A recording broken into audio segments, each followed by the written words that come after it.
आज हम आपको एक ऐसे ड्रग माफिया की कहानी बताएंगे जिसने कई सालों तक पूरी दुनिया को ड्रग की सप्लाई की। इस ड्रग माफिया का नाम है पाब्लो एमिलियो एस्कोबार गैविरिया। लोग इसे पाब्लो एस्कोबार के नाम से जानते थे। पाब्लो एस्कोबार को 44 साल की उम्र में 2 दिसंबर 1993 को मार गिराया गया था, लेकिन मौत के पहले उसने पुलिस और सैनिकों को खूब छकाया था। बताते हैं कि पाब्लो के लिए कार उड़ाना या किसी नेता की जान लेना एक मामूली बात थी।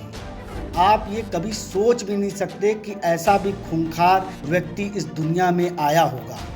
पाब्लो का सपना कोलंबिया का राष्ट्रपति बनना भी था। पाब्लो 1970 के दशक में कोकीन के अवैध कारोबार में आया था और अन्य माफियाओं के साथ मिलकर मेडेलिन कार्टेल बनाया था।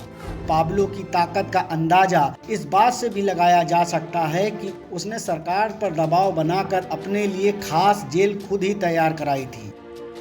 उसने शर्त रखी थी कि जेल के कुछ किलोमीटर तक पुलिस नहीं आ सकती है। बताते हैं कि पाब्लो के पास 6500 स्क्वायर वर्ग फीट का बंगला अमेरिका में था। ये फ्लोरिडा के मियामी बीच पर स्थित था।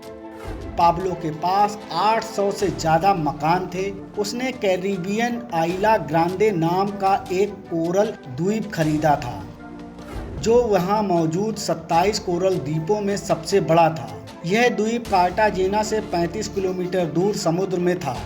कहा जाता है कि एक वक्त में अमेरिका में सप्लाई होने वाले कोकीन के 80% हिस्से में पाब्लो का कंट्रोल था। कोकीन से उसकी कमाई इतनी अधिक हो गई थी कि फोर्ब्स मैगजीन ने उसे दुनिया के 10 सबसे धनवान लोगों में शामिल किया था। लोग बताते हैं कि पाब्लो के पास अपने हाथी, दुर्लभ पक्षी, जिराफ, दरियाई घोड़ा आदि रहते थे। कैरेबियन द्वीप पर उसने जो मकान बनाया था वह अपने आप में किसी किले जैसा था। इसमें बड़ा पूल था, हेलीकॉप्टर लैंडिंग पैड था, खिड़कियां बुलेट प्रूफ थीं। वह सरकार से लेकर पुलिस महकमे और सेना में लोगों को अपनी तरफ करने के लिए मोटा पैसा देता था। चैरिटी प्रोजेक्ट और साकर क्लब के जरिए वह काफी पॉपुलर भी हो चुका था। अपराध की दुनिया में पाब्लो को Don Pablo, sir Pablo, El Padrino the Godfather और एल पेट्रोन द बॉस के नाम से भी जाना जाता था। 1993 में जब वह मारा गया और पुलिस ने उसकी संपत्ति का आकलन किया तो पता चला कि उसकी कीमत $30 बिलियन थी, यानी 2.19 लाख करोड़ रुपए, जो आज के हिसाब से करीब 4.31 लाख करोड़ रुपए बनती है। इतने पैसे की वजह से वह किसी छोटे देश में सरकार चला सकता था।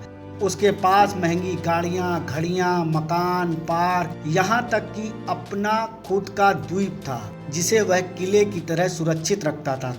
कहते हैं पाब्लो के पास इतना पैसा था कि उसे चूहे कुतर दिया करते थे। कई बार तो रुपयों की गड्डी को दीमक चाट जाते थे।